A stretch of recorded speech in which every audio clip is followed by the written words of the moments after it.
Yes, welcome again to our YouTube channel. Kuri uyu mwanya inkuru ziri gukwirakwira ni uko Kongo Gisegeti yamaze kuvuga ko gahunda yeruye, gahunda ya nyayo ari ugutera u Rwanda. Perezida Paul Kagame rero n'igisirikare cye bavuze ati hagire urenga tumumene umutwe. Ese ubundi perezida w'igihugu cy'u Rwanda yizeye iki? Reka tubanze turebe ngo ubundi ni ibihe bihugu bishyigikiye u Rwanda, ko hari ibihugu byinshi byo ku mugabane w'Uburayi biri kurwanya u Rwanda bavuga ngo nibo M23, ariko perezida akabihakana. Ese muri bino bihugu duturanye ni ikihe gihugu gishyigikiye u Rwanda? By'umwihariko u Rwanda buriya ni igihugu gifitanye umubano uhambaye n'igihugu cya Uganda.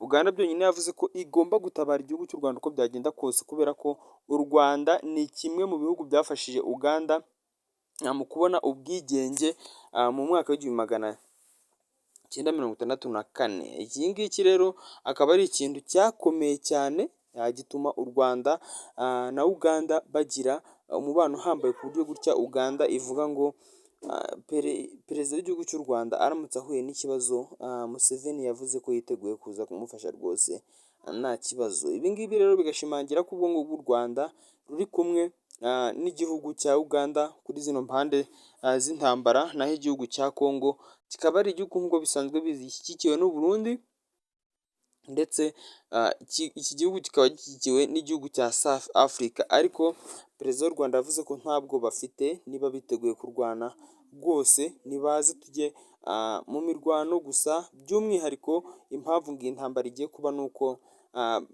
M23 yafashe Goma, kandi bakaba bavuga ko M23 ari abanyarwanda. Perezida akababwira ati yego kuko M23 ni abanyarwanda, ariko se ni abanyarwanda baba mu Rwanda cyangwa ni abanyarwanda bakatiweho imipaka bigatuma bajya kuba mu gihugu cya Kongo, kandi aho batuye mbere hari mu gihugu cy'u Rwanda. Ibi ngibi rero akaba aribyo perezida Paul Kagame akomeza atsindisha uyu Gisegeti, ariko Gisegeti bigaragara ko kuva yarasa mu Rwanda ibisanzwe bakabihagarika yagizemo akantu k'icyikango, kubera ko ibintu biba bitunguranye cyane kuba wari urashe igihugu uzi neza ko nta gikoresho bafite, ariko ukajya kubona bakweretse izindi mbaraga utari witeze ko bashobora kuba bafite. Ibi ngibi rero bikaba bikomeza bishimangira ubushobozi bw'igisirikare cy'u Rwanda, ubushongore n'ubukaka bagaragaje, ku buryo gutyo ubu ngubu ubundi intambara bari bavuze ko muri Kongo ubundi nibamara kurwana na M23 bazarwana na M23 bahita banafatiraho batera u Rwanda, ariko M23 yarabakubise basubiza inyuma,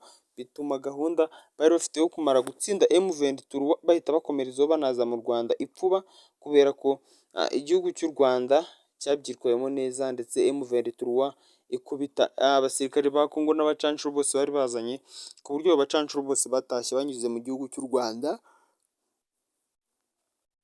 Nibo bafatiye indege birangira rero basubiye iwabo, gutyo M23 isigarana uriya mujyi wa Goma, cyane ko uriya ari umujyi munini uri ahantu hashashe ku kibaya hambaye, habereye intambara nini kugeza na n'uyu mwanya Gisegeti ntarabyiyumvisha, rero aracyari gupanga gutera igihugu cy'u Rwanda.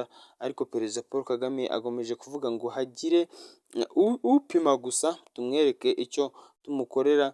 Bikaba ari bimwe rero mu bintu biri gushimangira icyizere perezida yifitiye, ndetse ko nta n'ubwoba atewe n'iki gihugu cya Kongo. Ubundi Kongo mu busanzwe gutsinda u Rwanda ni nko kuvuga ngo ihene yaba yakubita wenda, cyangwa se ihene yakandagiye inka irapfa, ariko ubundi Kongo ni igihugu giciriritse mu bijyanye na gisirikare ku buryo bugaragarira buri wese. Reka ngushimire ko abanye muri kino kiganiro, kubwira ngo mwabanye ni Isaac Sibomana. Ndagusaba gukora subscribe kuri YouTube channel kugira ngo tujye tubana no mu bindi biganiro byinshi bigiye bitandukanye, cyane ko amakuru ari akagaruka buri munsi. Ciao ciao.